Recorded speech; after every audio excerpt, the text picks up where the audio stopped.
YouTube, and how are we all today? We are just going to take some through some final steps of Permadeath and No Man's Sky, and if you've got any thoughts, feel free to. This is only going to be a partly narrated thing because it could be a little bit of a while before we get there. It's not going to be a 20-minute video, so you'll find that we're here at the VR Helms planetary base, way back at the beginning, somewhere. I'm not entirely sure where, but that's where we are. If you're interested, look us up, come and have a look. You'll find a whole variety of things that you need. Dual landing pads, there's a dual landing pad behind there as well. A whole variety of Temerium and Spedonium and a whole variety of different things going on. We've got a different little farm over here, pure monetary value, that's all that's interested in, so if you need money, feel free to pop on by. Sentinels, they're just fairly friendly. Managed to pick a good planet there, so let's see where we go. If you've got any questions, feel free to pop them in. Can't be guaranteeing I'll be able to respond there and then, but VR Helms welcome you.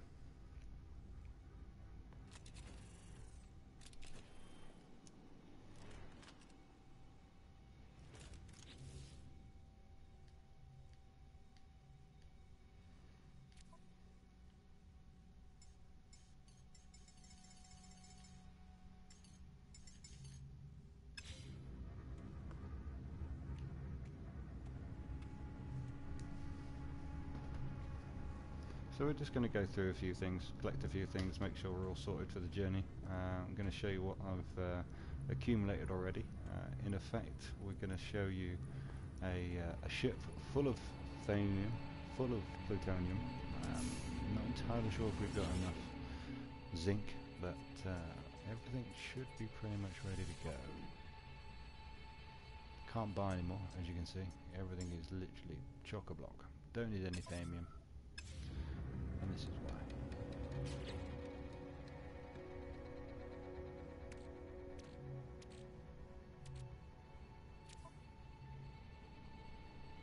So what we're going to do is we're going to use our little hauler that we've utilised. Very basic setup.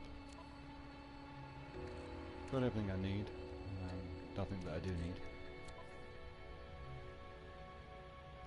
Little freighter popping up there in the sky, just storing a whole lot of stuff that I just don't need, but got very bored very quickly of coming back here, backwards and forwards, and going in and out, and going in and out of one of these each and every time, having to remember which one of these has what in, and where it has, and how many numbers is quite annoying.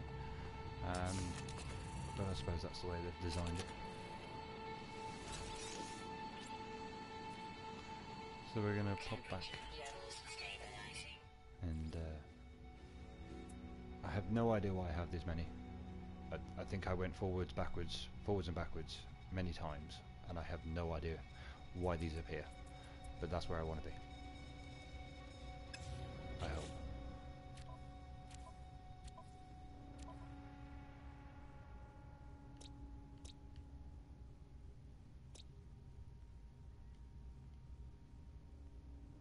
Yes.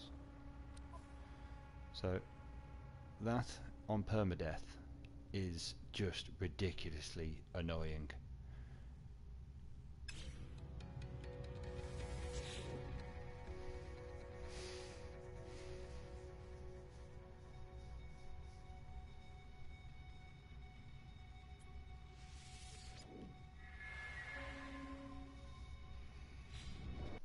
So later on, once I get myself sorted, we'll talk a little bit about Waking Titan and the bizarre setup that they've chosen to get that marketed.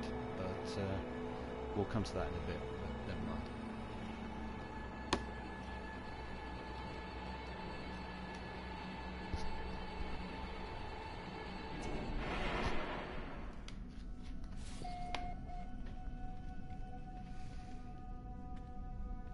So I've pretty much just stopped bothered doing anything relating to exploration, finding anything. There's just pretty much nothing I need. I'm ready to go wherever I need to go. So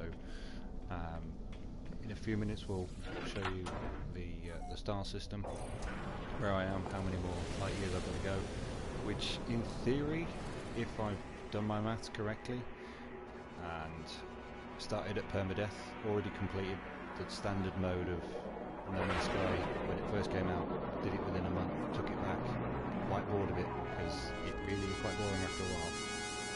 But Permadeath brings a different scenario, so I was given that copy, and I thought, well, I'd best do it. So let's take you into the race.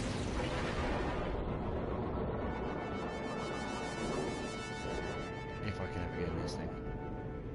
I'm awful at flying, just to make that clear.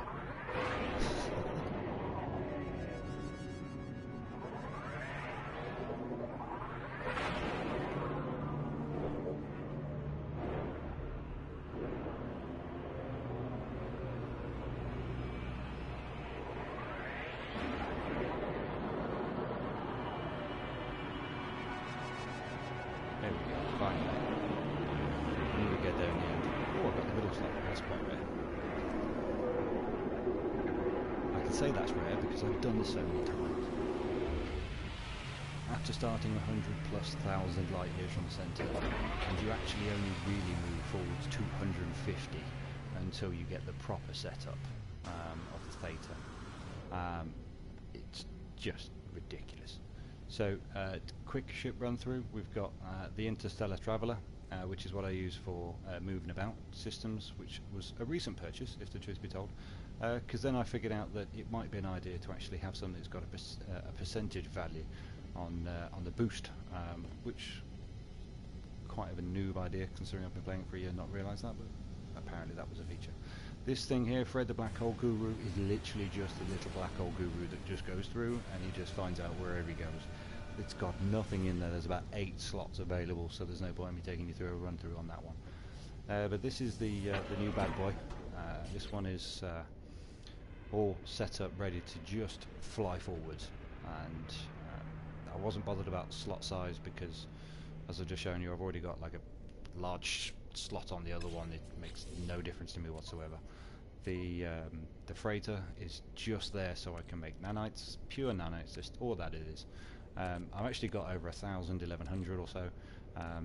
They don't show there because for some reason you can't spend them if they're in your freighter, which is obviously a really good idea there. Well done, Hello Games, well done.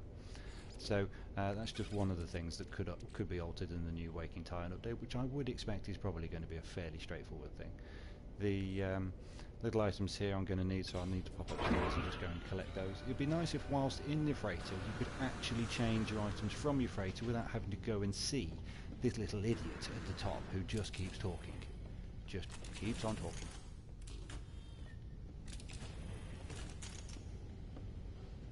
My base, freighter base I suppose you could call it, is literally, I just wanted to see what the size of a PlayStation 4 base was, and to be honest, rather disappointing. Very small, very small.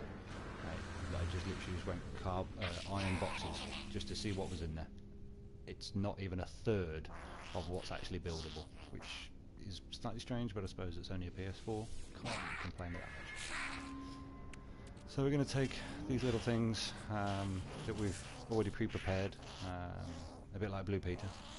Here's one we made earlier, and we should be literally going zip forwards. So let's see if we can start making some things and create some room.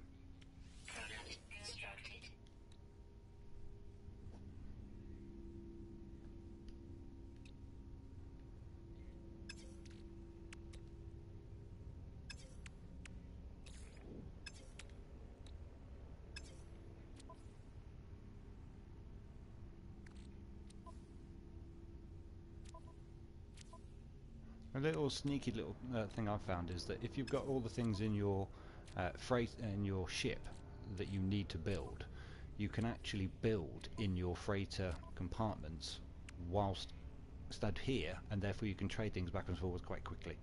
That's a standard thing that probably everybody uses, but I've only recently found it because I've only recently started using the freighter because there was just no need. I just had too many slots anyway. I wasn't just going to collect things unnecessarily. So let's see what we need. We need a whole variety of things in the ship.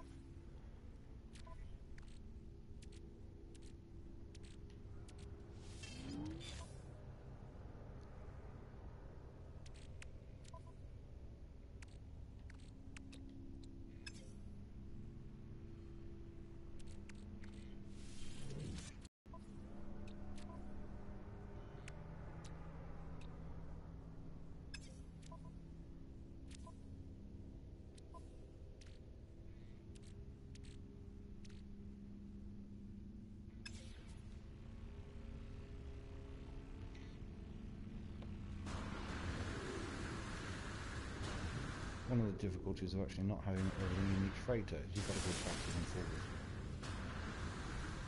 But it's quicker over the long haul. Definitely quicker over the long haul.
So I know this is the most boringest start or little part of the video, but it is required, and you have to imagine that if you've done this from 100 and something thousand light years from the start, how many times have I actually moved the cursor from left to right like this? It must be in the thousands. It's just unnecessary. Absolutely unnecessary.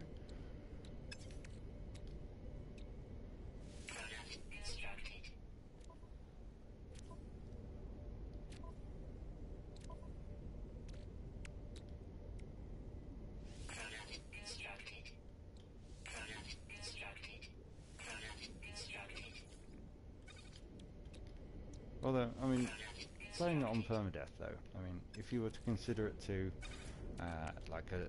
playing it normally, it definitely makes it. You can't put your controller down.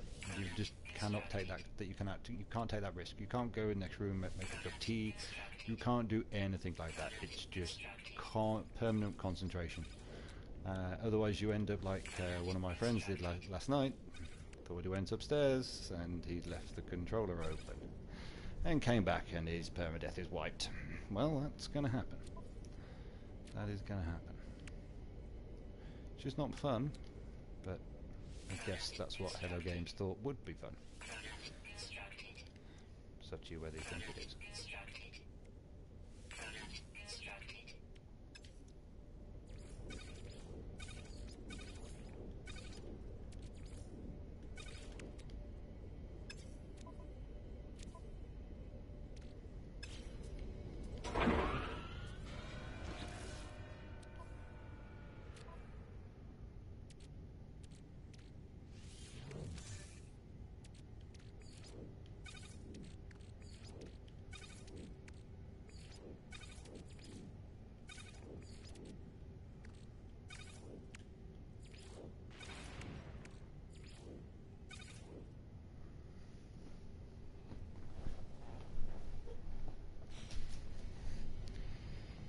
Oh dear.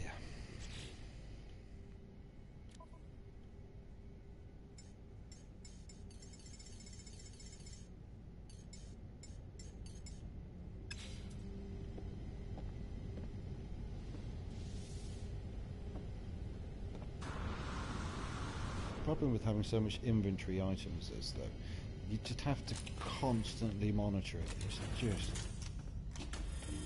It's intelligent because it gives you everything you need, but my god, you've really just got to be thinking about it all the time.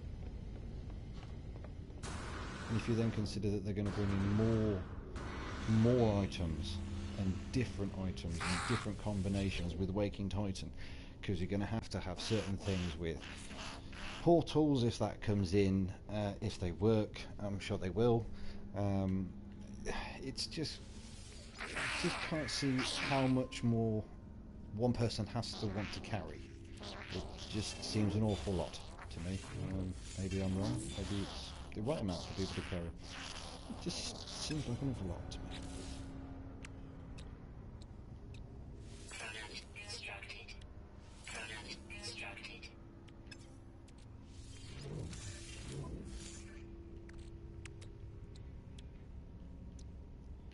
See me running out of zinc quite quickly.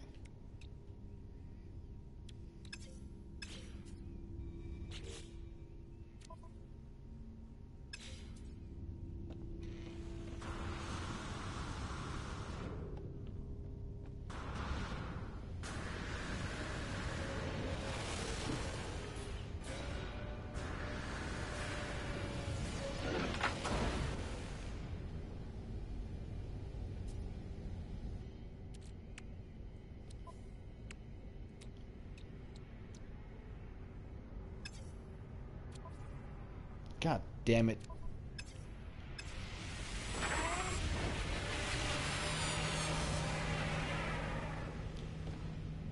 One part, hey, one part. You forget about which ship you put it in. You've got that many items, you don't know which ship you're going to actually use all the time.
That should allow me to make a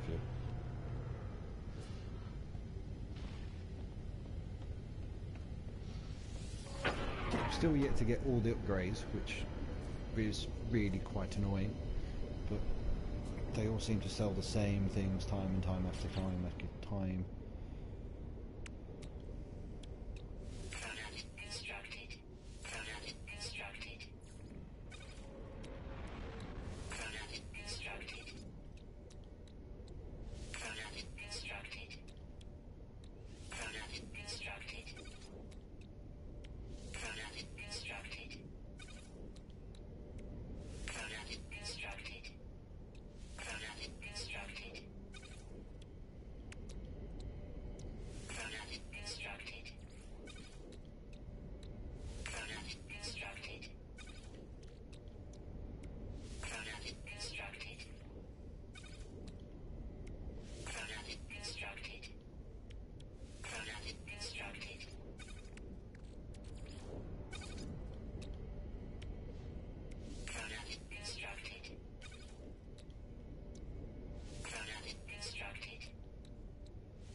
One thing I would like them to change for Waking Titan is perhaps maybe have the option to stop you saying item constructed, product constructed, item constructed, because that's really quite annoying after you've had to produce thousands and thousands and thousands of items.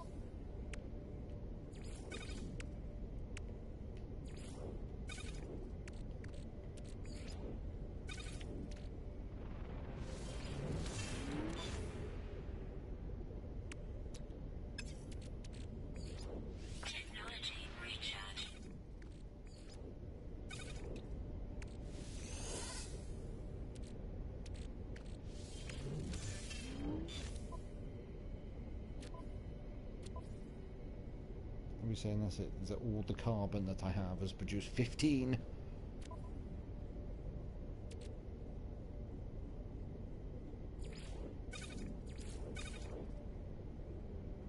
Ugh. Disgraceful. Absolutely disgraceful.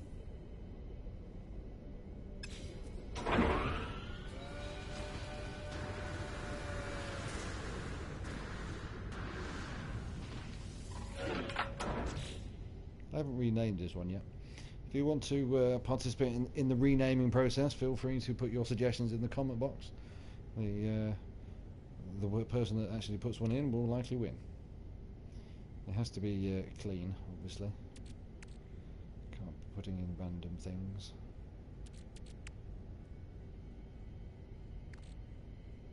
No carbon. Fantastic. Fantastic.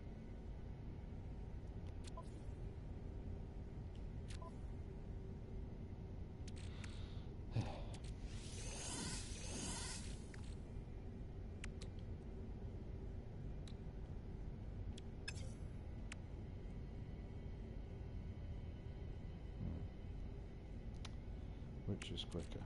Go planet side and knock a whole load of things out, or just continue on?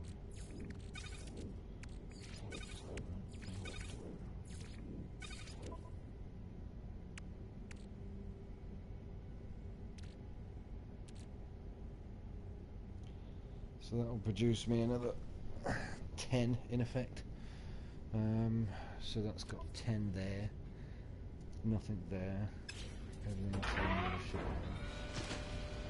Nothing stored on the breaker, that's helpful. So in theory, it should be a clean depth of it.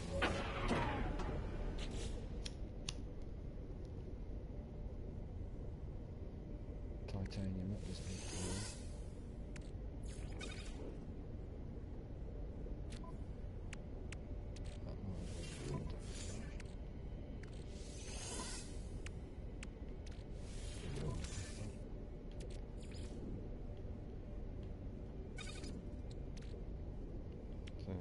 That reduces that reduces that, and that all produces what I need there, so that is fine. Just need carbon. Okay, save that. And then let's go and have a little moozy and see where we're going to go. Because we are ready and rocked and ready to go.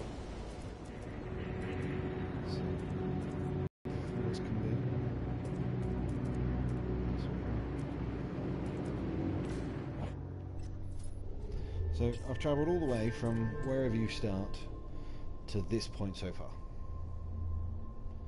A sum total of 33,794 light years to go. It's the most entertaining journey I've ever had in my life, I've got to be honest. But it is.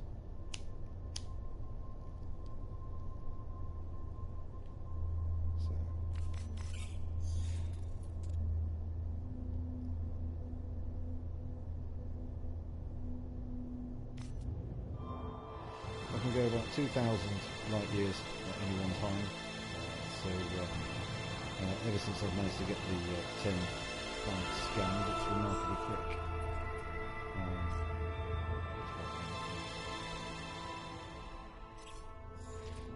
I don't pick any specific planet to choose, any star system specific to choose, it's just purely based on light years. Am I able to reach there, yes or no? that's just outside the range of what I can do. That will accept it. There we go. I don't even look at the star system. Pure potluck. Wherever you land will be. Be damned. There are no rules to my warping. It's just forwards without any questions.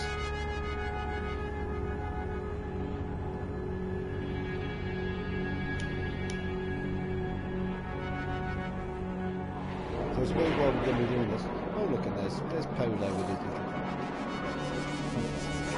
So every time I now go through, it just happens to be the same thing, which asks me for more creatures. Well, looks like that was the last mission that we needed, so I might as well take the black hole route, and then we can bring out the black hole goo and just come out for showing. Won't be a big showing, it's exactly a showpiece, but nevertheless, we'll see in the next one.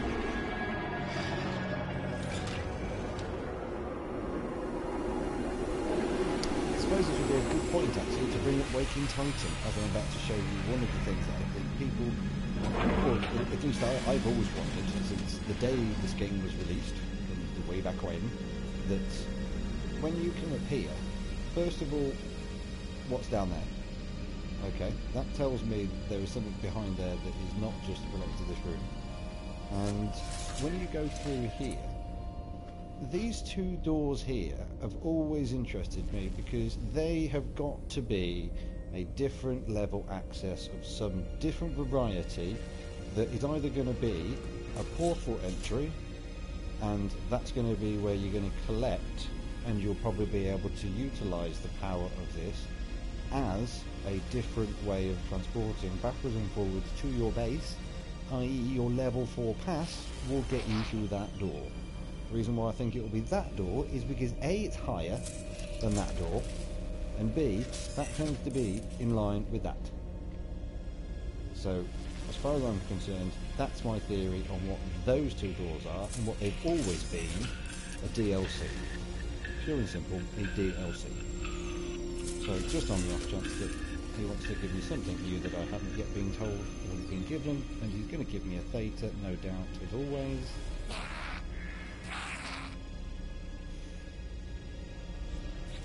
Oh look, you give me a theta, fantastic, thank you. A weapon I don't need, because it's useless.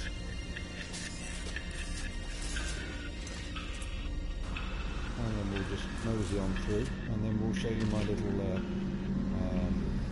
process for going through the black holes. It's the same process you've seen on everyone else's video, so please don't think I'm about to tell you some crazy new trick, because there is no crazy new trick, it's just this.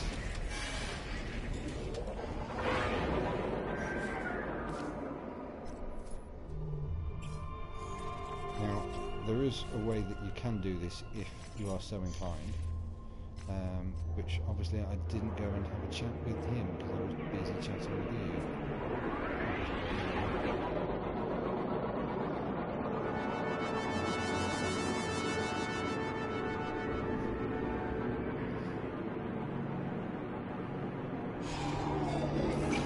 So, without recovering Waking Titan, that's the basis of what these are going to develop into. And as far as what Waking Titan is going to be about, it's just going to be about the whole variety of new additions, such as the benefit of using portals that people have now, or whatever they're going to be called, these things that people have been flying about looking for, which I did, and took part in the Reddit portals and all the different things, and with thousands of people that were trying to figure out an answer to it, and it was obvious it was never going to work because it was something that they had to put in at the start to give them the opportunity of building a DLC.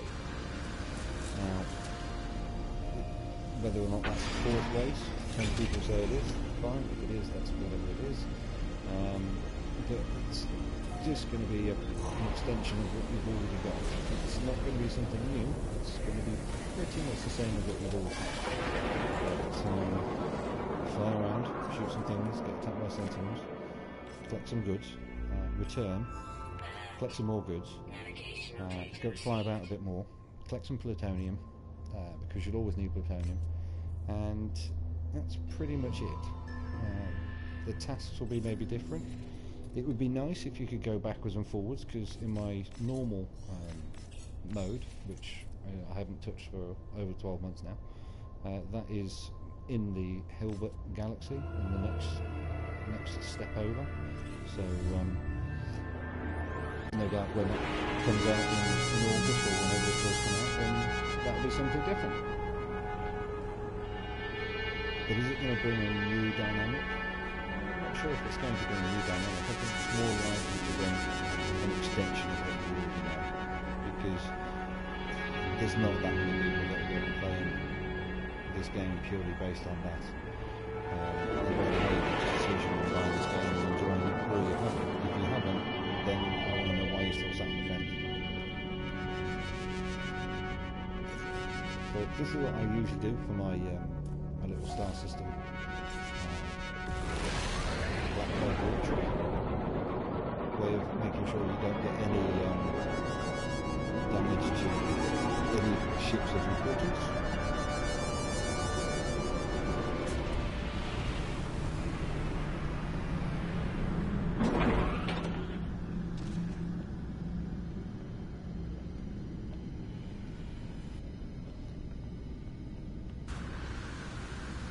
So we've got the freighter there that's no longer needed for the time being, and then we bring out the Black Hole Guru, because he's chief of ships and has absolutely nothing of interest.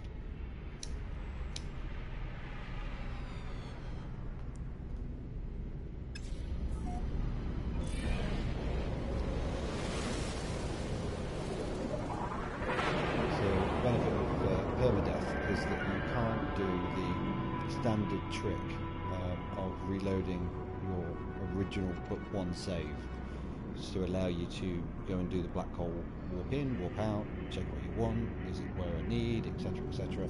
But there is a slight rationale that I've been using. Whether or not it's even slightly accurate is to be proven, but I'm working with it. So if I am now 33,193 light years from the center, if I am going towards the center, even if I get spat out and put over the other side of the galaxy, it makes no difference, because in theory I can't really go any closer than about 1500 to maybe 2000 light years closer with every single black hole warp leap. Sometimes you'll find one or two that will send you a little bit further closer, but in essence, from what I've seen in Permadeath, you only travel forwards about 2000 at maximum, maybe 1600 light years each time. So therefore, if you're only going to be able to move forwards in actual real terms 250 light years, because you haven't got the theta, it makes good economic sense to use a black hole, because you would then use about 4 to 5 times that in warp cells. However, in Permadeath, when I am playing like this with theta, in theory there isn't that much benefit, because I've had to use probably one warp cell to get there. I've then probably had to use another one to get wherever I would have been anyway, so that's 2. And if I'm only moving about 1500 further forward, I've in theory used 3 to do the same distance as I would now have done with 1. So we'll show you. So it's 33,199.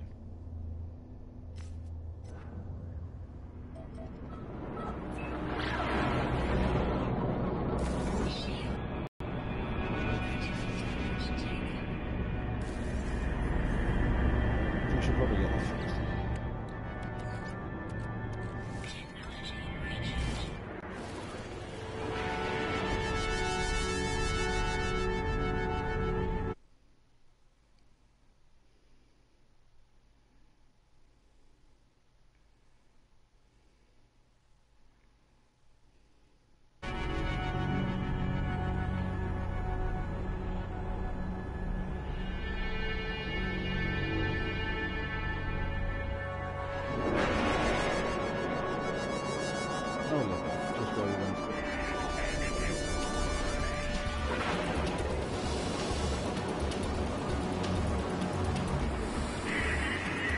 So it always seems to put you in a battle perspective, which is the obvious of it, because you'll notice how my health bars have suddenly gone up, because I only had a few before. So the question is, why would that happen when I go back to this ship in the future and I haven't got one? So why would it allow that to happen? That to me doesn't seem that that's the correct way of it. Fortunately though, when there is a battle, I'm yet to have them take me on. Maybe tonight will prove different, but it's fine.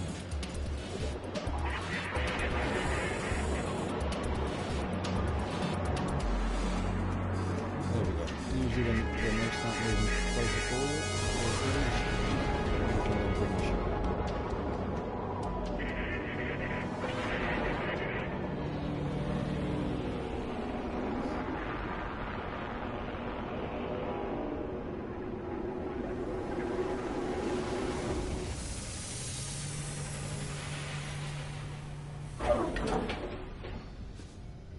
So now you'll notice that the ship has contained no damage because it's got nothing to damage. There's nothing there, which therefore means that for a relatively cheap price of 100 and something odd thousand, which it ended up being because I bought it quite early on, it means that that can literally just be utilised as a little workhorse to go through the black hole, allowing you to change back into this one here. Now, if you wanted to, which I'm not fussed, because in theory, when I bring up this is going to show you that we are 31,535. So in effect, that's only moved me forwards about 2,000 light years. That is in, when I say forwards, closer to the centre. So in that theory, there is no real benefit to using a black hole. Now, if you wanted to, before you go land at your freighter, you could, if you wanted, bring up the map as we've just done there, see the distance. Now, if you only get, say, 300 to 400 light years move forwards, what I would suggest is you reload your current save and then do it immediately again, because in theory you will move forwards ever so slightly more.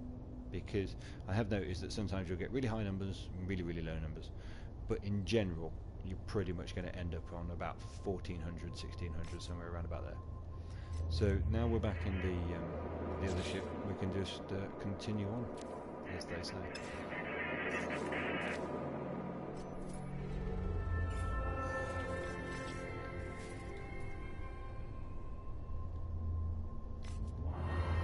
Now you got to bear in mind, I've got 31,000 and I've got 15 warp cells and I can travel 2,000 light years per jump. Mathematics tells you that in theory, well, I've got all the warp cells I will probably need, but I haven't, because I'll show you.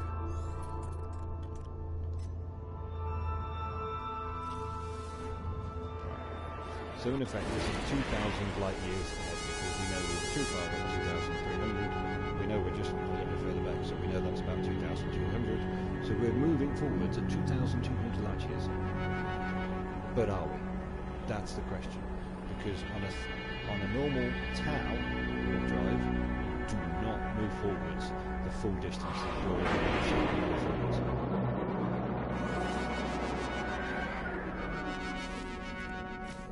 So we're 31,000, and now we have got to 31,016. So it shows you that you are not moving forwards at the rate of speed that you think you are, which therefore magnifies the sheer volume of warp cells that you need. It's just ridiculous. If I had a counter for every time I made a warp cell, which you would like to think there is probably of some dynamic that you can make, that you can actually figure out what that is.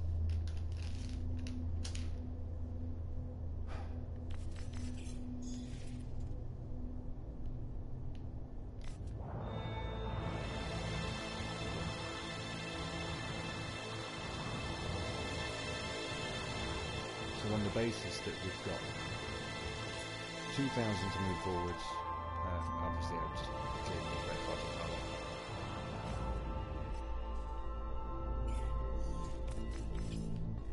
So in effect, I would say we're moving forwards about 250, maybe 300 each time. And if that is the case, then I'm still going to need about another 100 warp cells.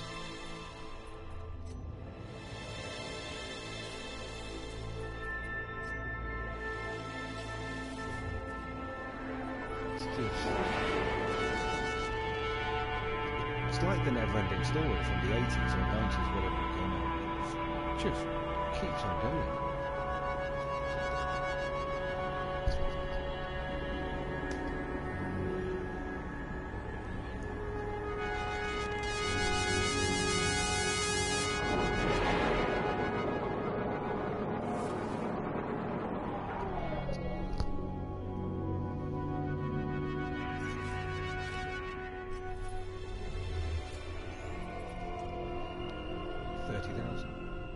So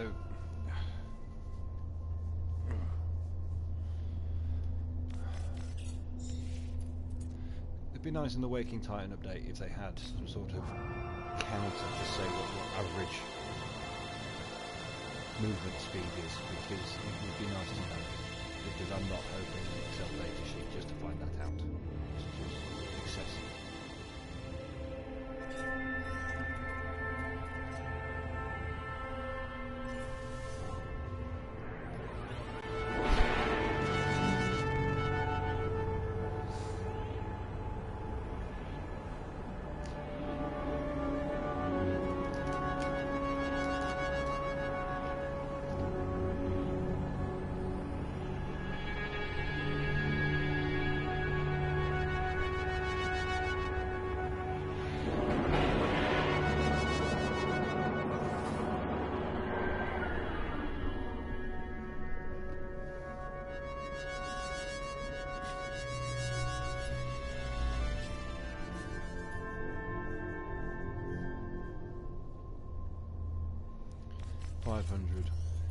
Five hundred light years a time. So 30,000. That's ridiculous. I was hoping to be done with this tonight.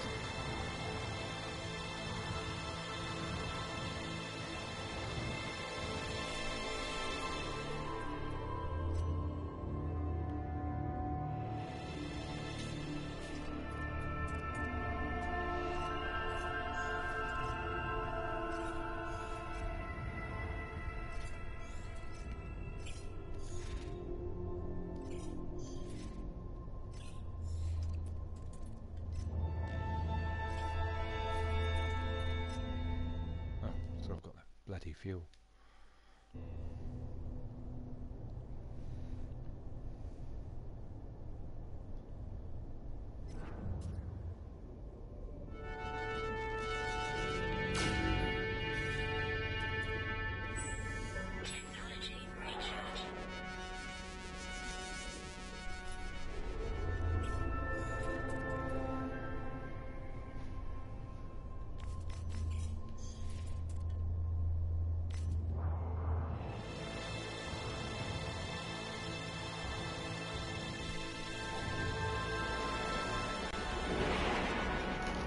Absolutely no idea how far that was. That could have been 200 light years, could have been 2,000. Just did not mean to press that.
don't understand how.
26,000.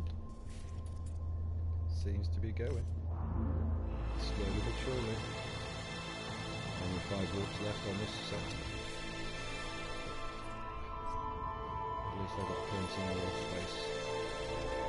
Call upon. All we've got to do is just pop into a few bases here, there, collect the zinc, collect whatever's required, get a bit of carbon, possibly pop back to the base, go and get a replenish of stocks, and then, to be fair, we should be done. We should be done. 8:20 now, local time. Whether or not it's possible to do it.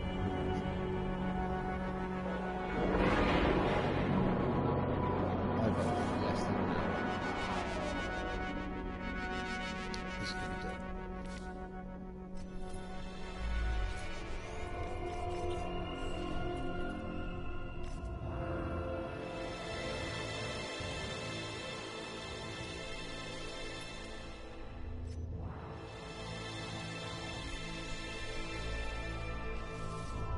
It's always nice to get just over 2,000. I can look for 2,200, but you go in a tiny step as far as mathematical systems is concerned, as far as distance. So there's just no real need in trying to just get that extra step, because yeah, you might move 1% further forward each time, but it's just, what's the point?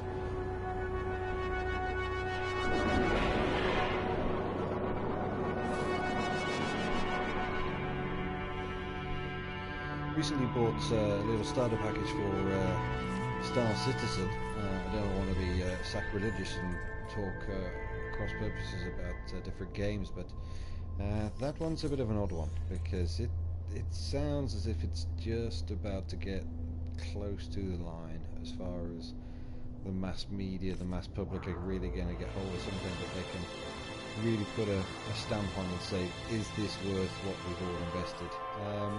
If they say no, I would be very surprised, because when you throw any amount of money at something, it's pretty much going to stick. So if Chris and his team and all the people want to do their different things, then good luck to them. I'll certainly have a go on it. I'm contemplating buying a joystick. I have no idea which one to choose as a first-time joystick user. It will be an interesting experience. Thinking about building, actually, which I might video the construction of a makeshift pilot desk to fit the TV, because as I'm sure you probably are, like most people, using a 20-something, maybe a 30-inch monitor. I don't. I have a much larger screen to play on than the average gamer, because I utilise my home TV far more than probably most do, because I have that option, and I do take that option every opportunity. So it would be quite a desk to create, and it gives me a much larger space to work with than your little tiny keyboard on top of a little tiny desk that you've had to build for office purposes, rather than the gaming station 3 years before it was even brought out. So that might be worth a video or two, because it's not going to be done in one night. And let's see if we can get a bit of interest on that one. But I don't know. It will take some time, but then again, with the amount of time Star Citizen has taken to actually come out, I may well have retired, but who knows? I've still got a few years left, so I'm sure it will be out probably by Christmas with some sort of official, usable platform. Whether or not it's going to be affordable for people, because I can't get my head around the concept that there are these thousands and thousands of people across the world who are buying hundreds and $200 or $300 ships before a game's released. It just doesn't make sense. Who would do that? But never mind. So as long as you can make money in game, which apparently, from what I've seen on other videos and information tutorials and different things that I've seen all over the place, it would appear that it is going to take you quite some time. So if you've got 10,000, 20,000 people across the world, which I'm sure there are, who have got money to burn, then it is highly likely that these are the people which are spending the big money and really financing these things. But I can't see the average person who has the average run-of-the-mill job that anyone has on the normal streets of any town in any city in any country, that they just going to spend $100 or $200 or £100 or however many yen or whatever their currency would be on a ship that just hasn't been made yet. I just can't see the average person doing that, because they've got bills, they've got other things to do, they've got partners. The normal rationale says that the people that are saying, oh, I just bought this ship, are people on ridiculous income, where good luck to them, feel free, spend what you like, make the world go round. The developers themselves, which I think is a bit of a hoodwink and a bit of a knob, but that's up to them. And so I can see that it will definitely progress, but I can't see it having mass appeal for the average mum and dad to say, yes, Charlie, or yes, Emily, or yes, whatever your name would be. Here's £100 to spend on another ship that we've already given you 70 quid for. And you're going to ask me for another £100 ship or £200 ship in 6 months' time? I can't see many parents going, sign me up for that, please. I just can't see it. I just can't. So there's got to be some sort of middle ground, because if you're just going to end up with that sort of rational dynamic of play, then you're just going to have people just spending money left, right and centre, and everyone's just going to get very bored very, very quickly. So there has to be some sort of end game to it, because you can't just keep releasing ships or releasing doom buggers, releasing Nox bikes prior to a final test, because what are you doing? That makes no sense. Just release it and be done. Then we can spend money, no problem at all. I have no problem. I have genuinely no problem at all in pumping out 100, maybe 100 and something pounds for a decent ship once the game's been released and I can actually try it. I'm not going to spend big money before then. I'll give you my £57 startup interest. Fine, yeah, no problem. Sign me up for that. Yeah, you know, I'll help you get over the line. But as far as saying, yeah, you got 230 quid for this ship? No, I don't actually. Have you got a release date yet? Oh no, you haven't. Right, okay. I'll trade you one when you trade me yours. Pure and simple. I bought a PC for it. I physically bought a PC to play that game. You are not going to get me chunking out another 200 effing quid to bring you some more money so you can make some more VR and some more and advertise it in the way that you have been, which has been pretty poor, if the truth be told. But each company to their own. You obviously want to spend all your money on development. That far be from me to say that's the wrong thing to do, because we are trying to buy a game that's been developed, not advertised correctly. Prime example, No Man's Sky. There is a game, a guy that just went, you know what, I'm just going to shoot for the stars because everyone always does. No one's going to pull me up on it. We're a small little indie developer. At the end of the day, if it brings us an extra 20,000 copies, we'll all be really, really happy and we'll have been successful. Never did you imagine that you were going to get the same level of interest that you did with this game, and because you overpitched it so far, now everyone is coming back to the whole waking titan thing as, oh, this is the new and the completely redevelopment of the game that's going back in time. Is it bollocks? Is it bollocks? It's just going to be a progression of the current game with a different slant to it, that maybe these people created these people, maybe those people were run by these people, or there's a higher power that we haven't told you about. Maybe there is. Maybe there is. But as far as it being the game that was supposed to have been released 12 months ago, because somehow they've gone back in time because it's all a simulation, give over. Come on. I mean, let's genuinely just think about this. It's obviously you go into a centre, which goes into a centre, and everything else like that. But you can't possibly try and sell me the concept that it is the 1.3 is the original game that should have been released, because there is some sort of rationale that says, oh yeah, because it's a time travelling thing. No, it's not. It's just they were so far behind on their development that they never envisaged the sheer volume of interest and the purchases out of the gate. They never imagined that. And why would they? Because they're a small, independent developer, and they had the big boys that the game was released with. They all went, we're going to give you a marketing budget like you've never seen, because we're going to push it and blah blah blah. And he went out into the land of media like cannon fodder and just went, blah, blah, blah, blah. Here's all this information. We can't give you any more information. Give you all this, give you all this, give you all this. And he basically just kept on digging until he got through to the other side of the planet that he just procedurally generated.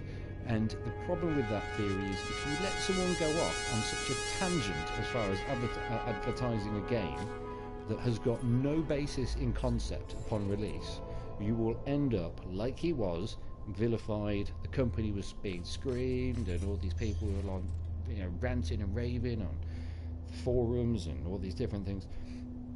And the reason why you've not heard from him is because the big boys that it's released with have all said, no mate, you are not going out into the public domain. You are not going to be sorting all these press media conferences and different things like you did before, because the first thing they're going to do is they're going to come at your jugular so fast that your head will spin. Absolutely spin. So they just said to him, you can shut up shop, you can go and develop the game and actually get yourself sorted far, far better than the game was ever released, because what you promised us, it was not what you gave us. But at the end of the day, we'll let that slide, because the sheer money that you have generated for our company is just beyond relief. So at the end of the day, we're just going to keep on financing it. Hence why you've got this Waking Titan. And to be honest, it's going to be a success because they throw enough money at it. They've done this bizarre marketing campaign where they decided that the best thing to do would be, I don't know, let's get some random person who's got no followers or very minimal followers on the internet to do some rather bizarre video about something that no one really knows about and get them to market it. Yeah, because that's always picked up well on the internet. I mean, people that have got very few followers, those sort of videos rarely get video views talked about. Why? Because they haven't got anyone to listen to.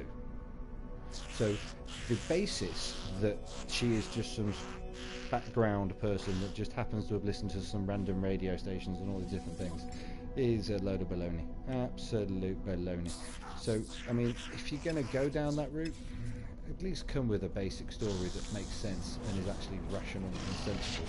Because you do not release a AAA standard game such as this without going through due diligence, through checks, through whole varieties of things, especially after what you calamitous release and post information about the game, because it basically just said to everybody, we don't really think we know what we're doing at the moment, but we're going to try it. So if you are going to try it, at least have the gumption and gall to come out afterwards and say, yeah, we made a bit of a boo-boo there, do you mind if we have a do-over? We're going to try again. Fine, no problem at all. No problem at all. But don't come out with some bizarre marketing campaign where you've got to send a number of tapes to wherever it needs to go. I mean, how is that going to market your thing? It's not going to make thousands and thousands of people flock back to the game. It's going to make everybody wait. Everybody's going to wait and say, oh, I'll wait and see what the feedback is on the next thing before I buy the game.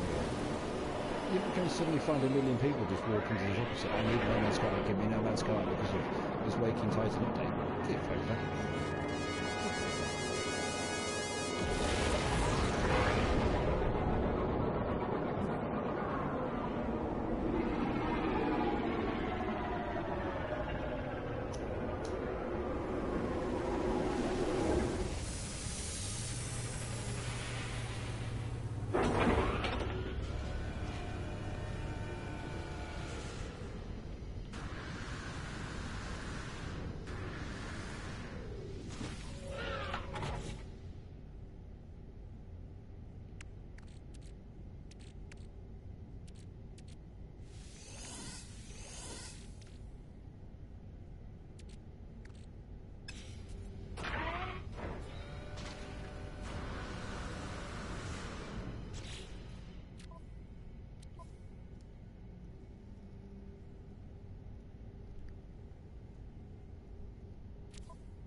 One of the good things about having your 3 ships that park all in one line, it does mean that you don't have to spend quite so much time in going backwards and forwards to the ships that land.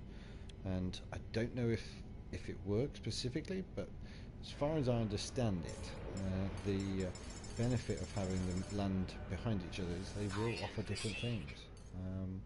Whether or not that works for everybody, I don't know, but it certainly seems to work in my permadeath option, that you will generally get different things here if they land behind each other and they're the same type of ship.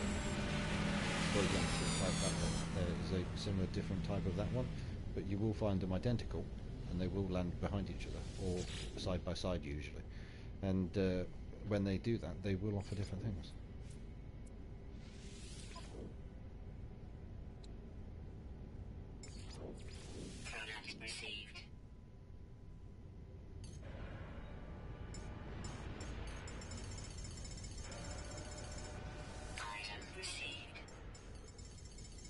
I might as well collect pretty much all the things that I need before I go back to the base and just replenish a big stack of carbon, and then that's that section pretty much dealt with then. I might as well take the iridium while I'm here. Although I've got loads, I don't really need any more of it. All comes in handy. I've got over X amount of millions, so it's not like I need to worry about a few extra $100 or whatever the units are, the credits. I mean, usually I wouldn't buy these, but who cares? I've got 13 million when I run out.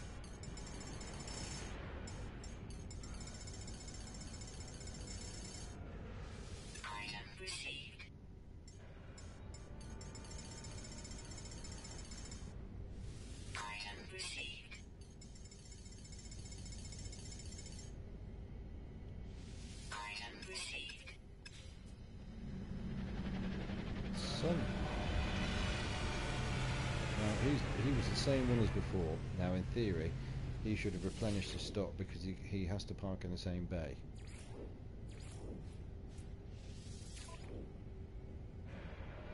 Yeah, there you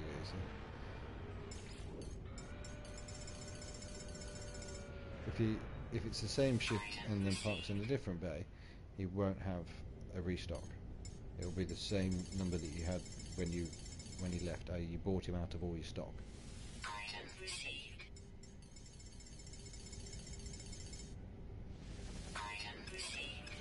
I was in a system last night, and it was literally like Piccadilly Circus. They were coming in, coming out, coming in, coming out constantly. I was like, what is going on today? It was like downtown London, rush hour.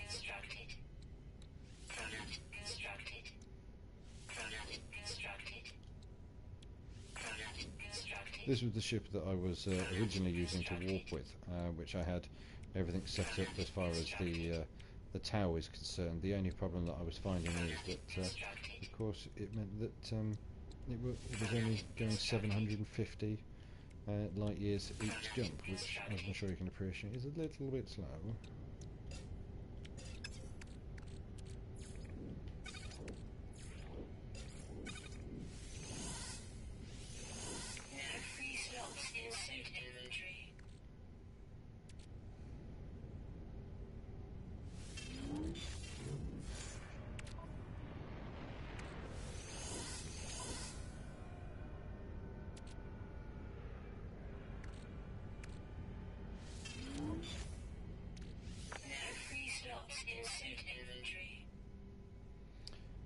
For all intents and purposes, that's vitals while standing.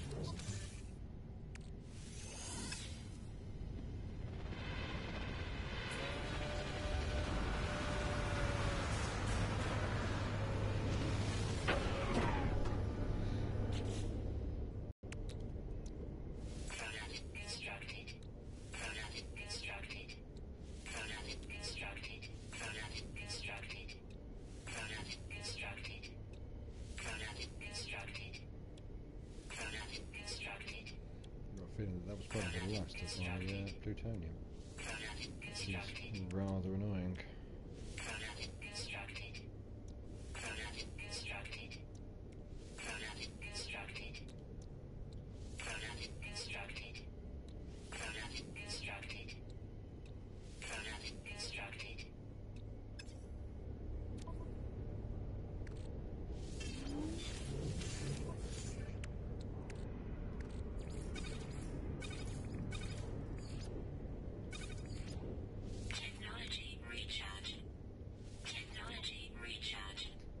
Only 8. I suppose I've got 5 more there.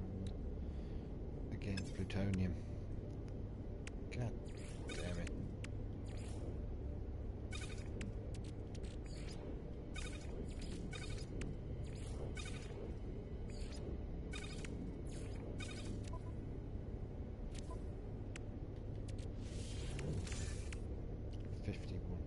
What a joke.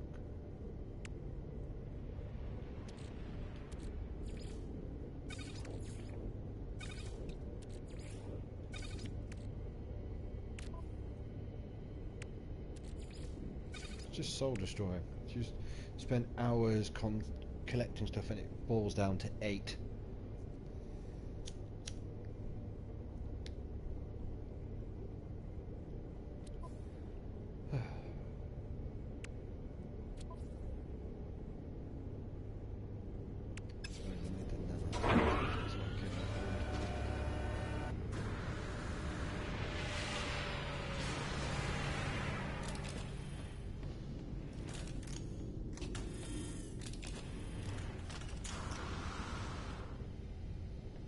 Love it when that happens.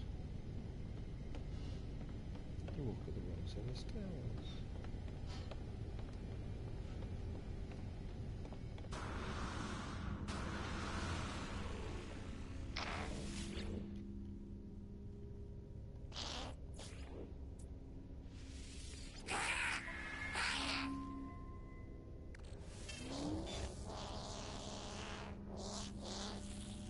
I suppose, in theory, if I am in a geek station, it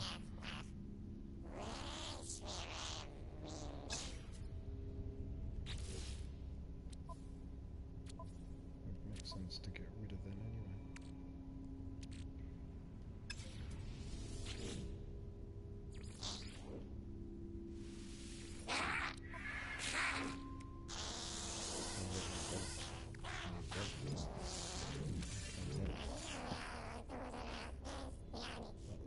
Space for everything there.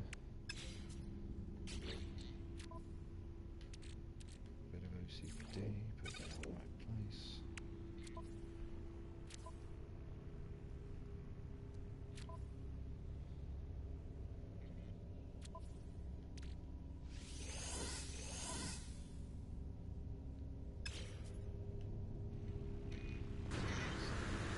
Storage there sorted.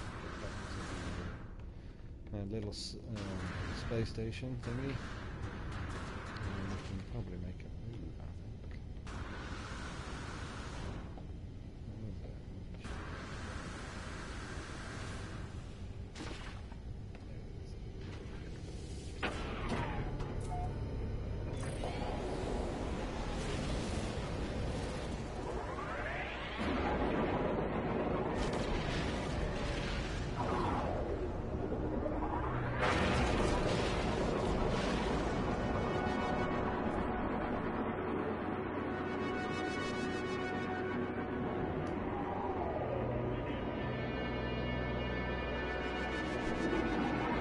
One thing I have found with the nanites is that they seem to work in the same way as the language before, which if you read into some of the lore that is coming out with the Awakened Titan thing, you'll hear from other people. This is not information that I found. This is purely third, probably fifth, even sixth hand, because I've watched it on YouTube. In effect, that if you go to the website, they will say that the nanites were used for a variety of different means and purposes. So the next step would be that you're going to be collecting a whole load of nanites, because nanites will be building something, which is highly likely that you'll probably want nanites. If you haven't got a level 4 pass, you'll probably end up then having to build nanites to build a level 4 pass, and that's how that will then kick in. I have no idea. You want an isotope, do you? Fantastic. I haven't got any carbon. Oh well. Take some from your own plant that you're too lazy to go behind and look at. Lazy geck. Leave me one carbon. Well done. Of course.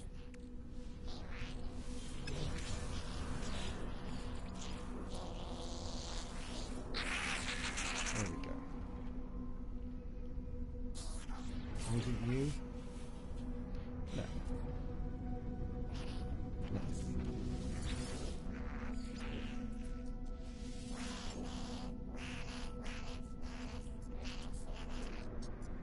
Well, who cares? It doesn't bother me that it's twice the price, because I have 13 million I'm not going to use at all.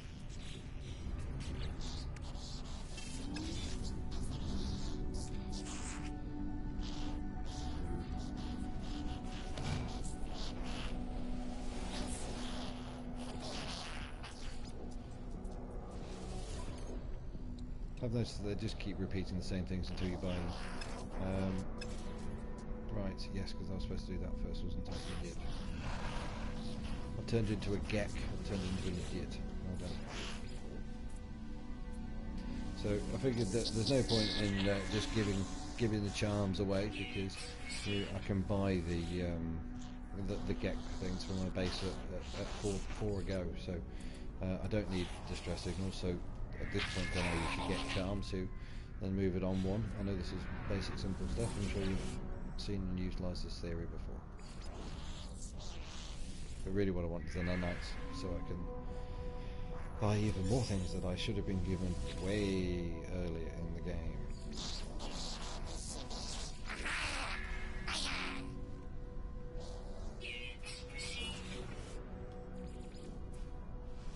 It'd be good if you could also just do a give all get charms, get all nanites. That would be quite handy.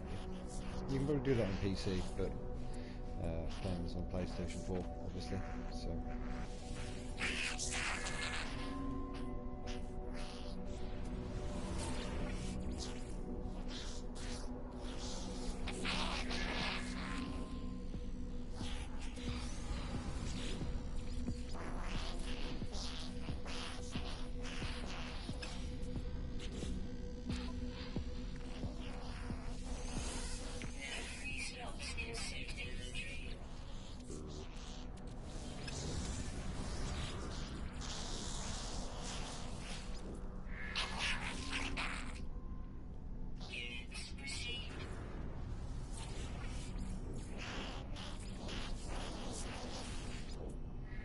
Obviously, if you haven't got enough kick relics to gain the nanites, obviously you'll need get charms. But as you can see, I don't really need them. I can just waste them if needs be. It makes a difference.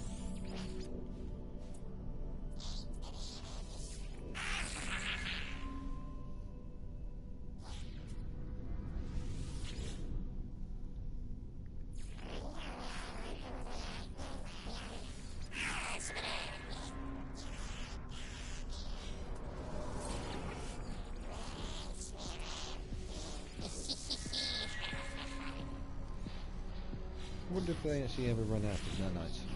Wonder if it's possible. Just a permanent nanite bank coming out of his arse.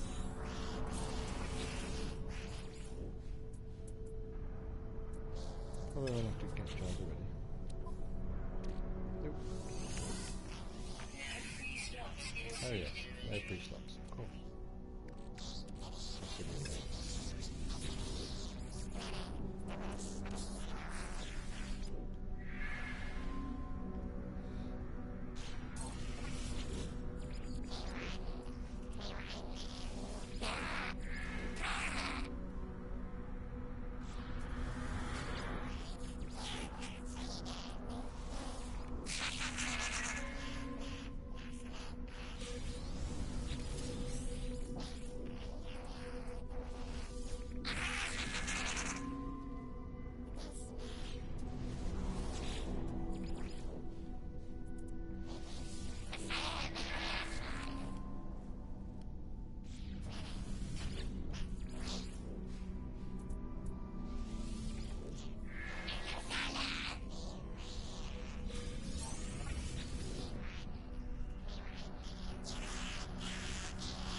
That should be enough to buy whatever I need from him.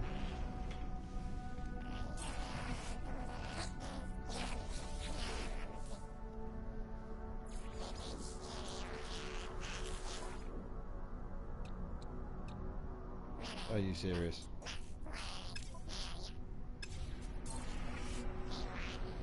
Usually I've got more bloody nanites than that off you. You stingy gek.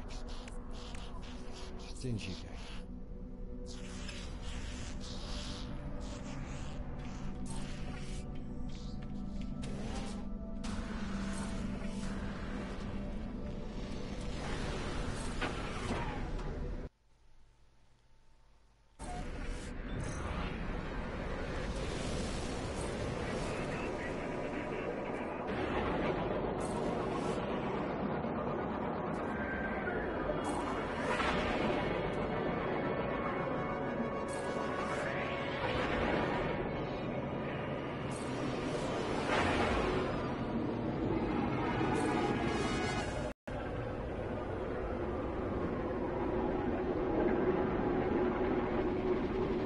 It's so much handy if you just transfer your goods from your starship or your freighter at least to your starship. That would be a really, really handy thing.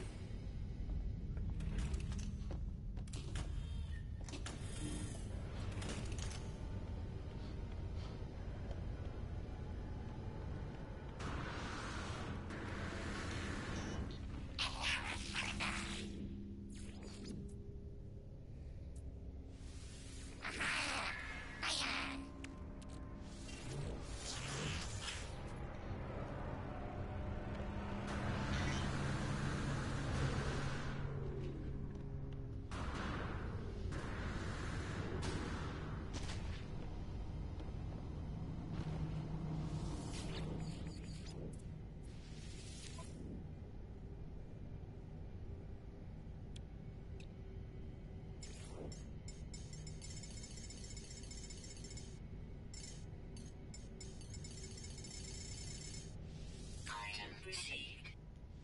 Item received.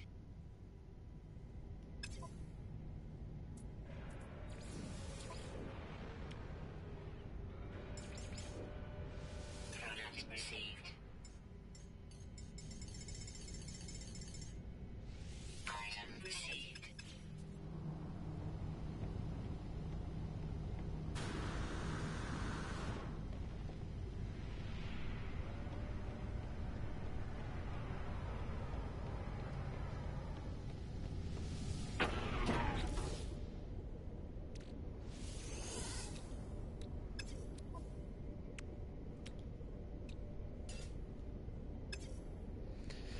Oh yeah, I had no car, I had no plutonium, didn't I?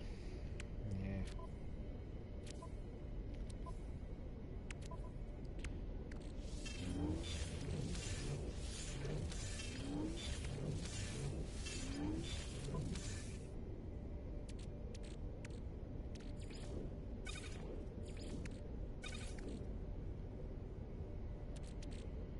That's fine.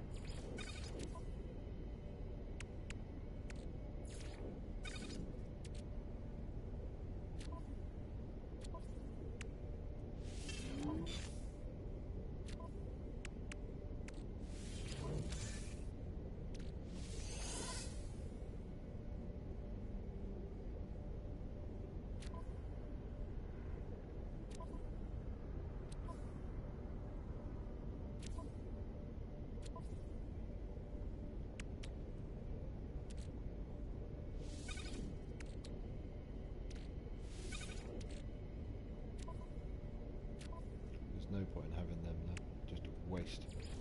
They can go in a minute.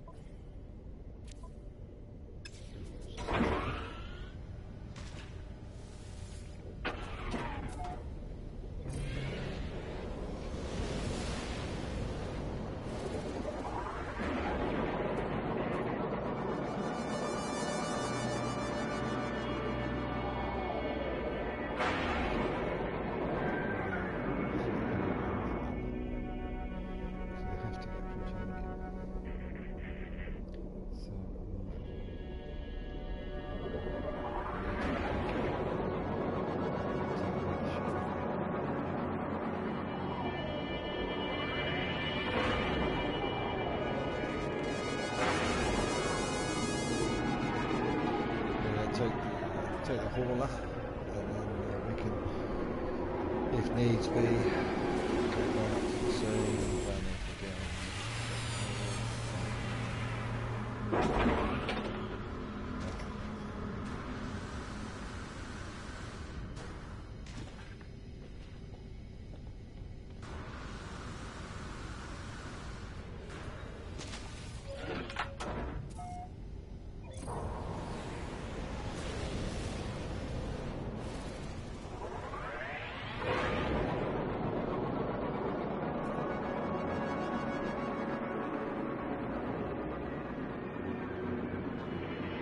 Distress signal detected.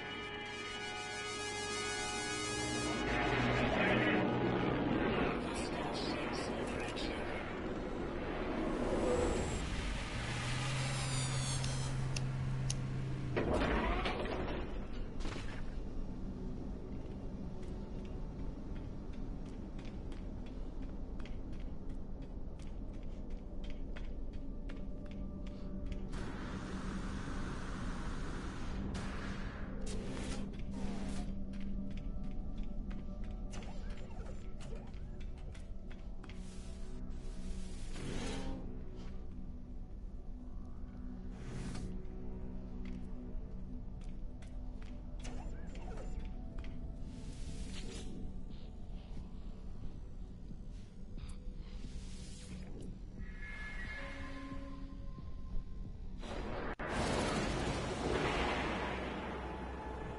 It'd be quite good if you could actually retrofit your ship with additional space that you could, I don't know, attach on through nanite clusters that you build. I mean, that would be a good addition. A bit like Star Citizen, I suppose, in the way that you're building up on your ship. But when you are end up just making more things for you to do, but you are still just going backwards and forwards. I mean, this must be someone that suffers from epileptic fits. Must be lovely. You wouldn't play this game, I grant you, but if you did happen to be in the room, that probably wouldn't be the best thing.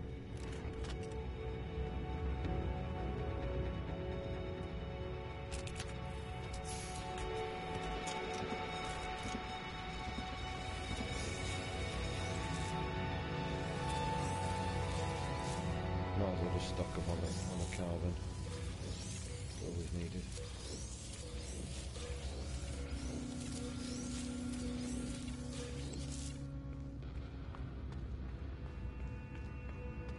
do like the way that the game puts my ship actually inside.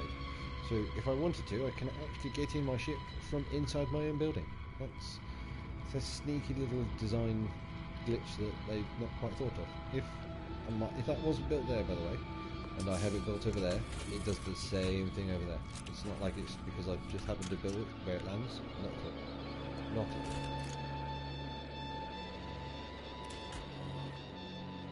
So I need 420.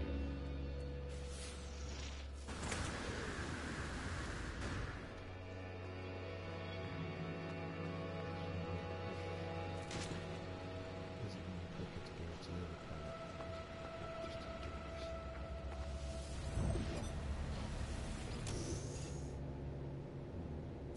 So I'm going to need it anyway.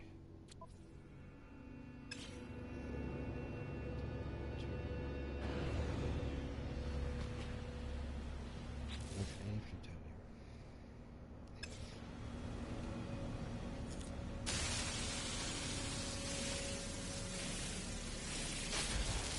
Begins to get a little bit tedious with having to repeatedly go to basically the same planet because my way to another one is inferior.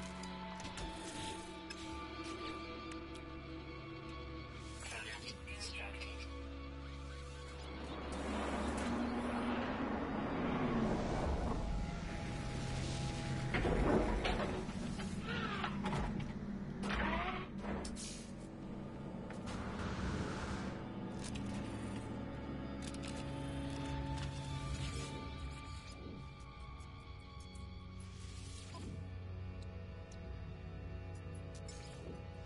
Product received. Product received.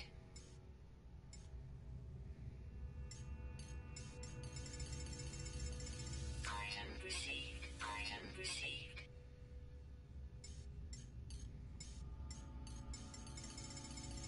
Item received.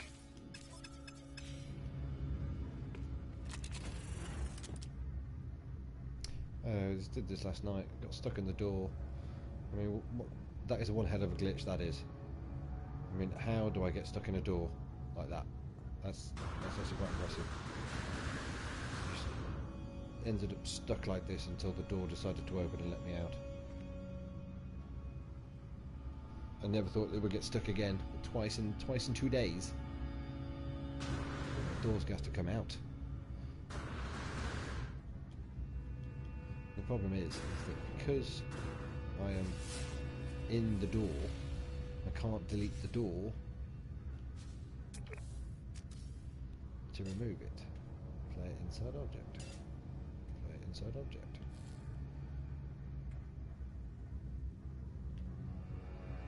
So I have to force my way out of the door. And of course, when you're burning fuel as well, it's not the most handiest of things to have. It's a good little glitch for them to fix, hopefully. Oh look, am I outside there? Yes, no? Am I? Nearly? Are you going to let me out? Maybe sometime today. You guys leave me stuck here forever. Thank God I made a save with my ship.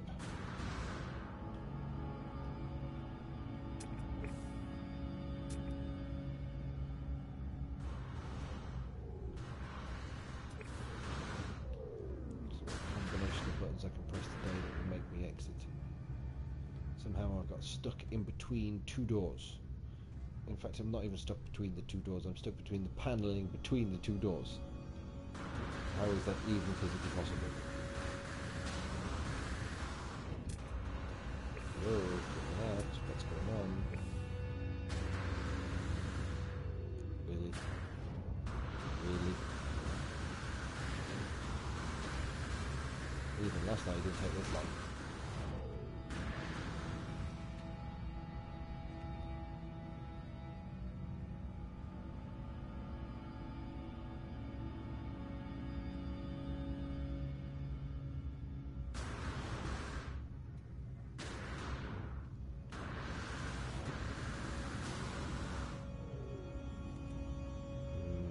ultimate mega glitch.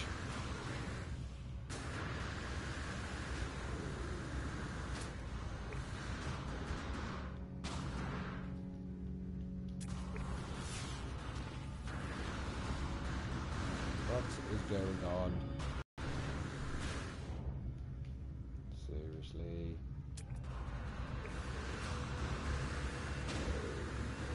Well, I think we'd have to reload this area, right? The only other thing I can do. Because then I've literally just forced them in between the panel.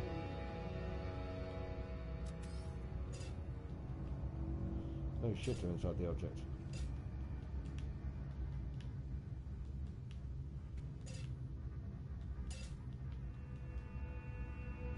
Well.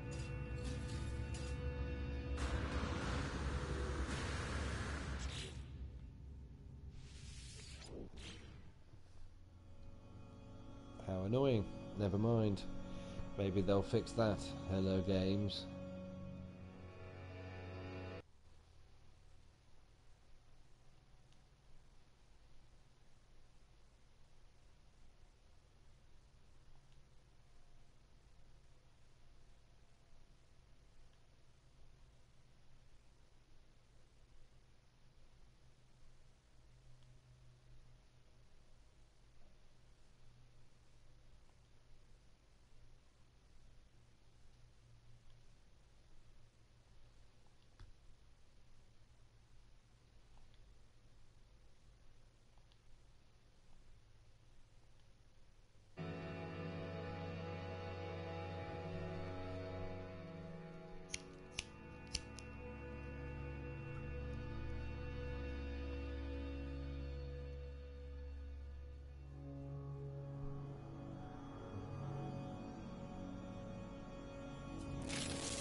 So things that don't need that much stay moving. Just generally. Can go up there.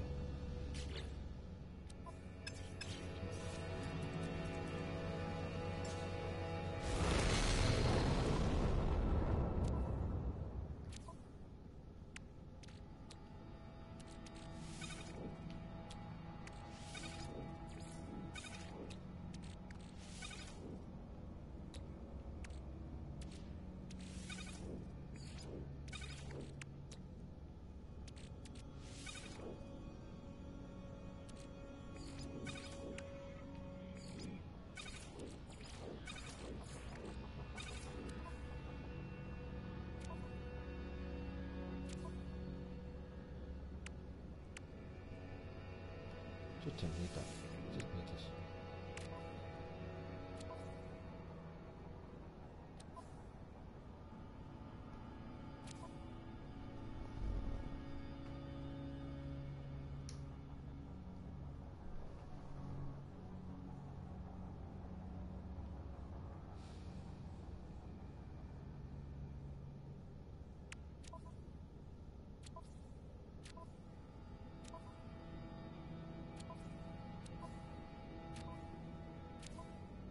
Suppose that's going to be there, and also be there as well, isn't it?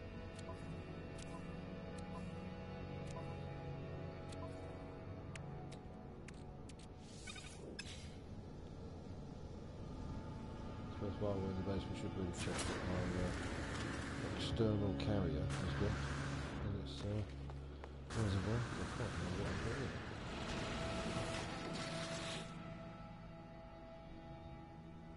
Not a lot.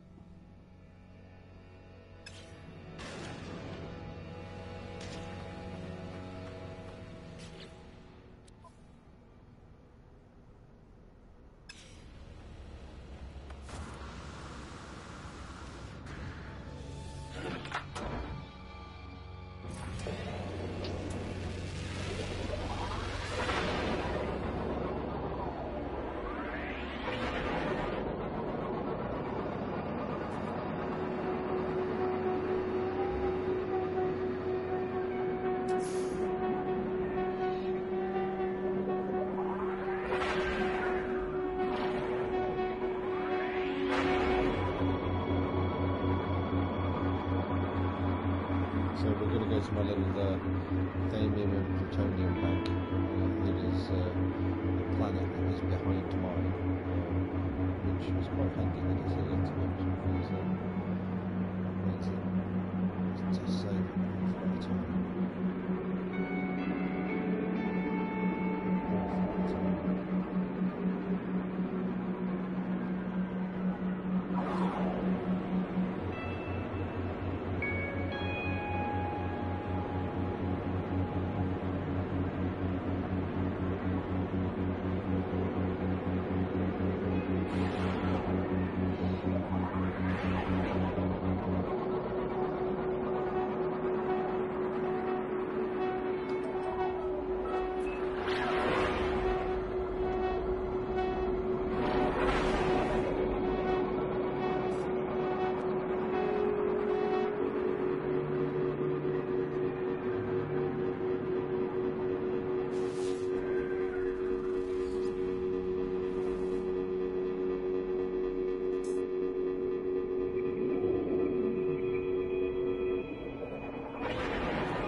Mobile bus stop.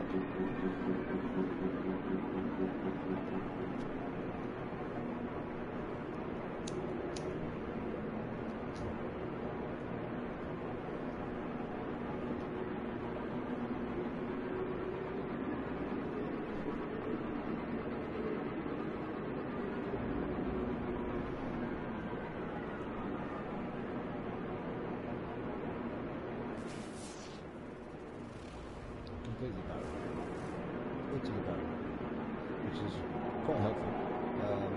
Which is the reason, one of the reasons why I chose to make my base where it is, because of where I need to be now. So at the very beginning of the game, I agreed that one thing I'm going to need is Thamium and Plutonium because of the warp distance. So I had to specifically choose a planet that was heavy on Thamium and heavy on Plutonium. Which basically meant a barren planet, which this is.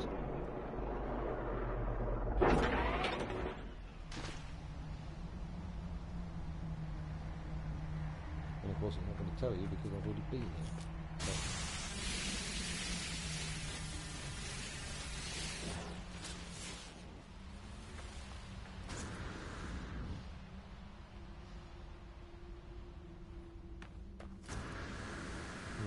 Really after the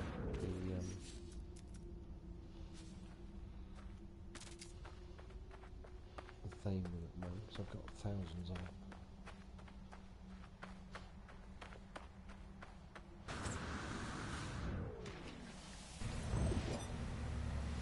Fuel required. Yes, I know you need fuel. Technology recharge.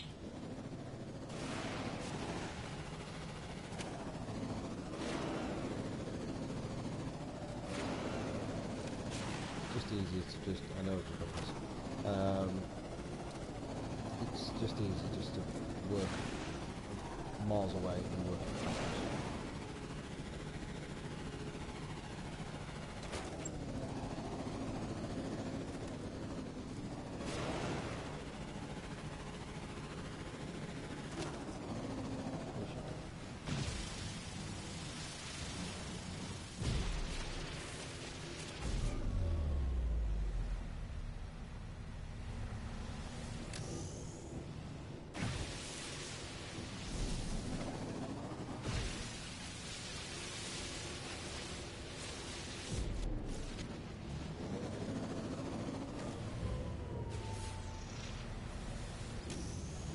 Interesting to see if this actually does it, because when I was doing it before I was tuning,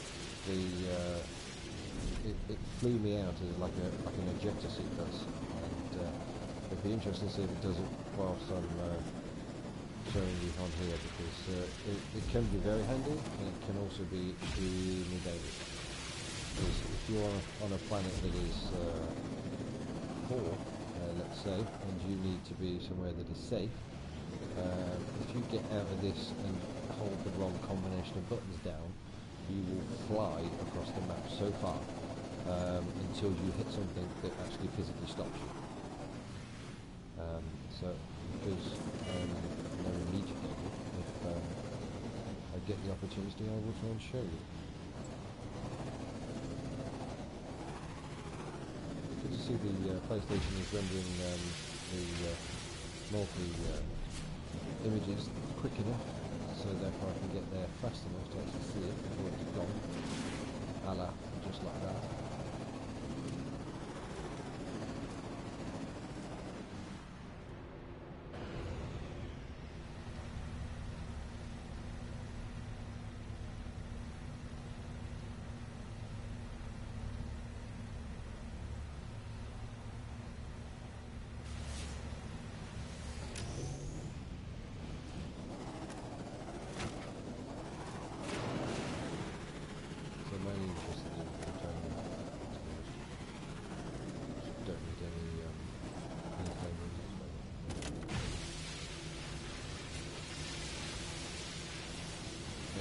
Efficiency-wise, I know it can be kind of boring to actually participate in.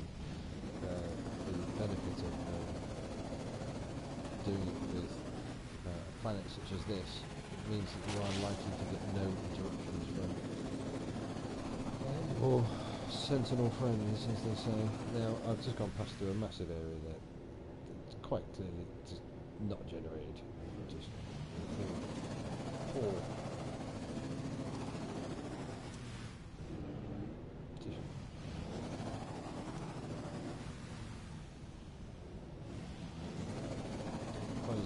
Driving, stop, there you go, look, see prime example. That couldn't generate more than 5 seconds ahead.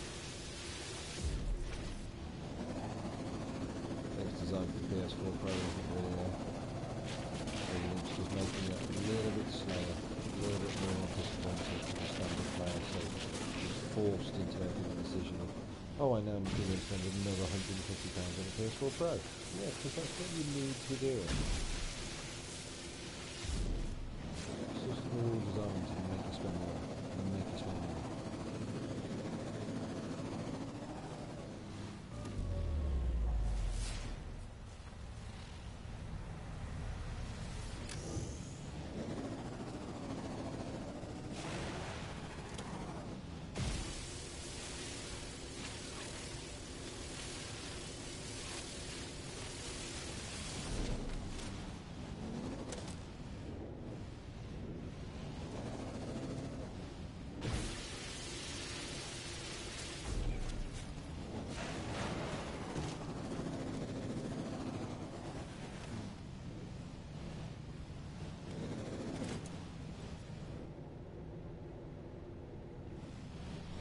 Like a big stick of container.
Oh, that's helpful. That's really helpful.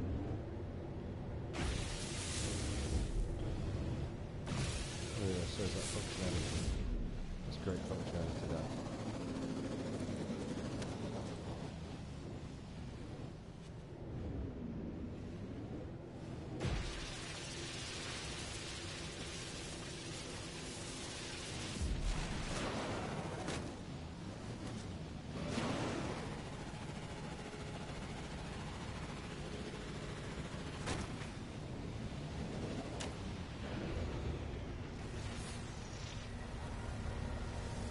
Fuel required.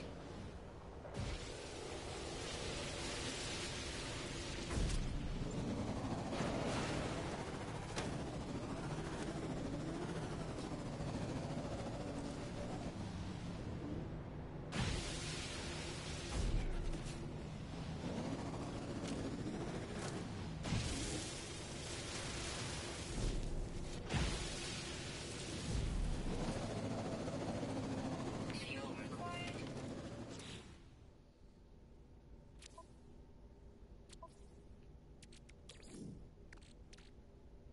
Technology recharge.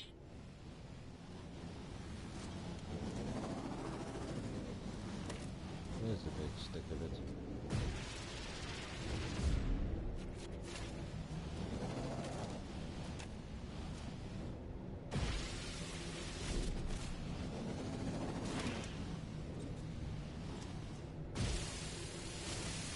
Field over here. Another field. No harm in that. No harm in the master field of titanium. Making it easy.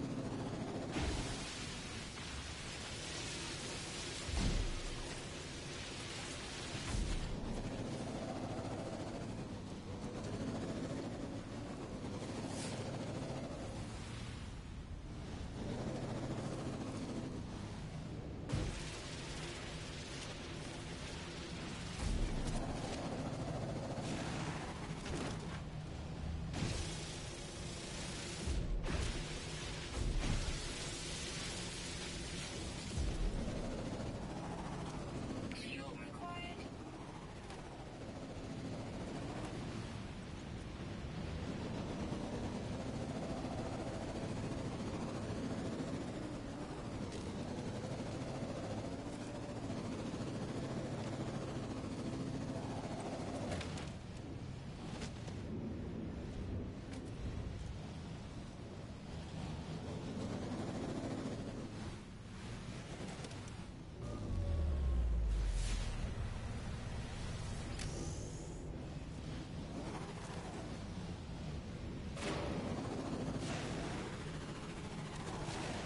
Let's go with a big stick of plutonium.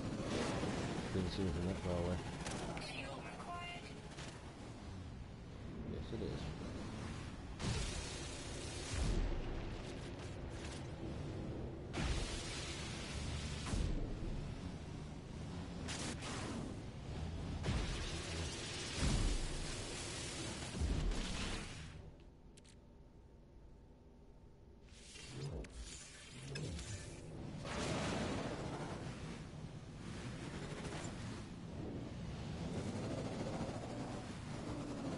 Fuel required.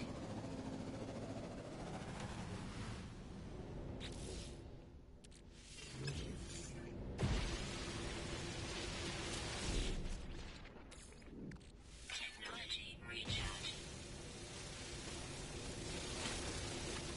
I like to keep most of the data line that I collect for obvious collections, rather than just putting it in the machine to just go wherever you want to go. Yeah, I feel like it just becomes a bit of a false economy to just give it to spend.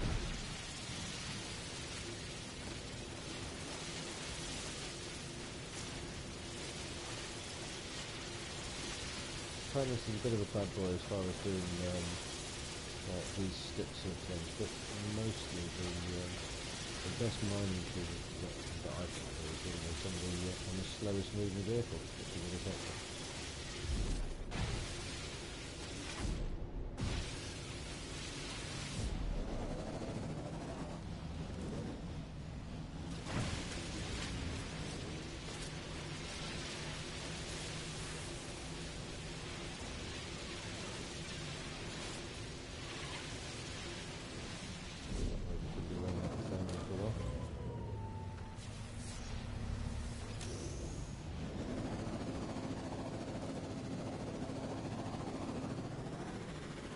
see if this will shoot me out of this thing. Sometimes it will shoot out of there like an injection cut.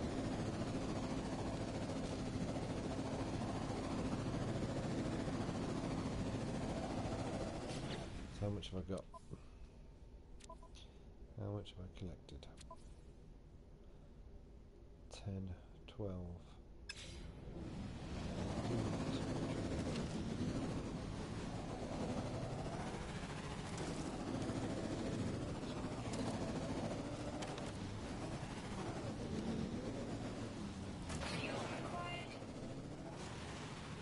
Maybe.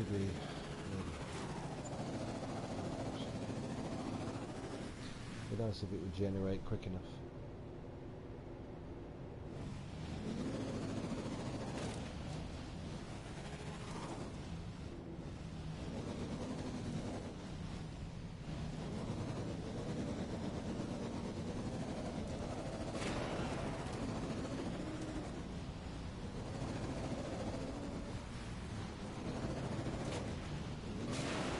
Fuel required.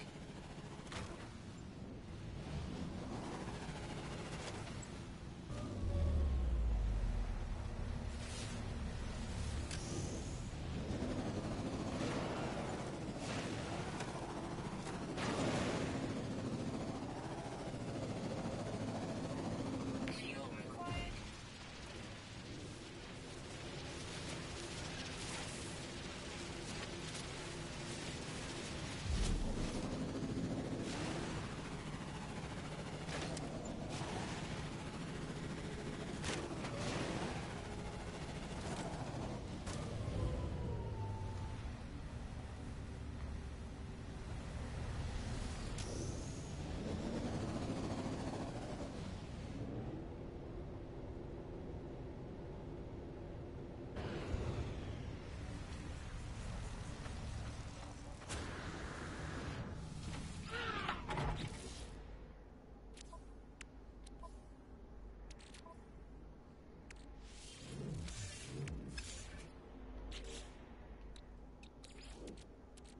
Technology recharge.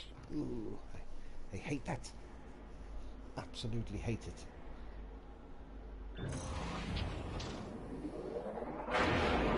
mean, I know it's permadeath, and I know there's probably a rationale for it to do it, so we just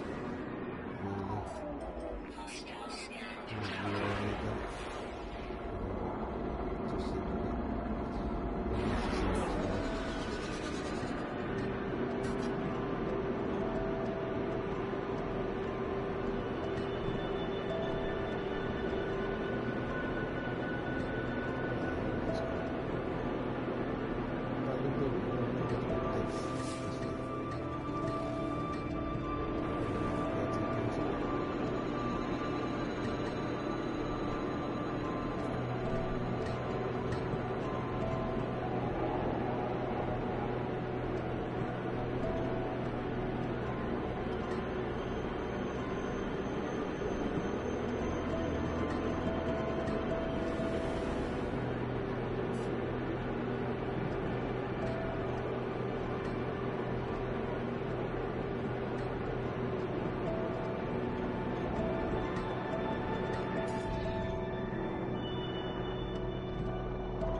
Oh, that's a great parking spot. Oh, that's a wonderful parking spot. Because it gives you an opportunity to look down upon the VR Helms forward operating base in all its glory. Gives me a chance to wet the whistle.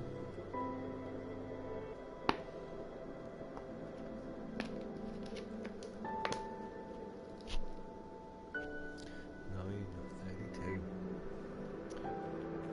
Taking much longer. A bit like a whole landing.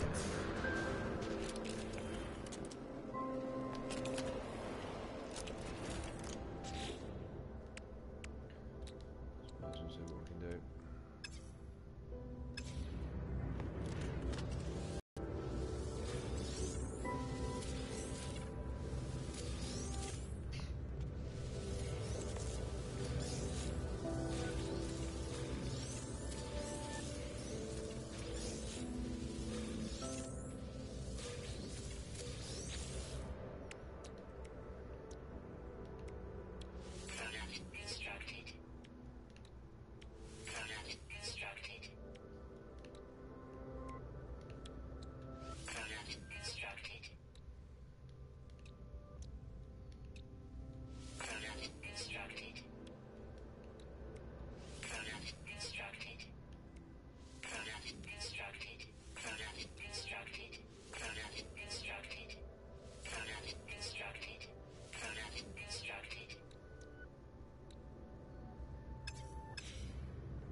in ship inventory.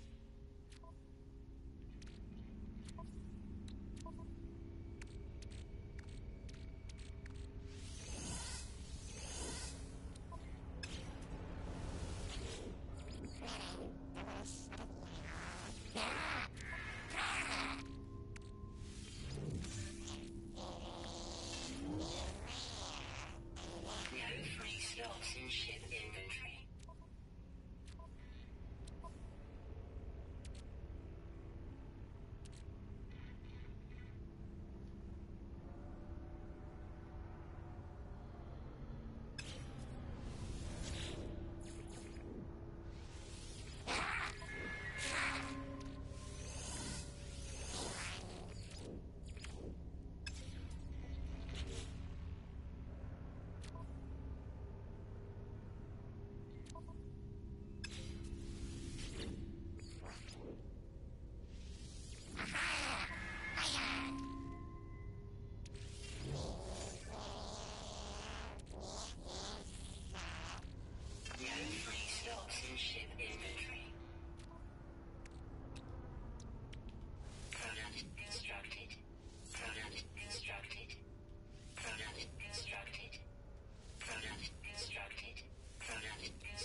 So we are literally just about to finish the final stages of the journey to the centre. Tune in for the next video that will be coming up very, very shortly. See you soon.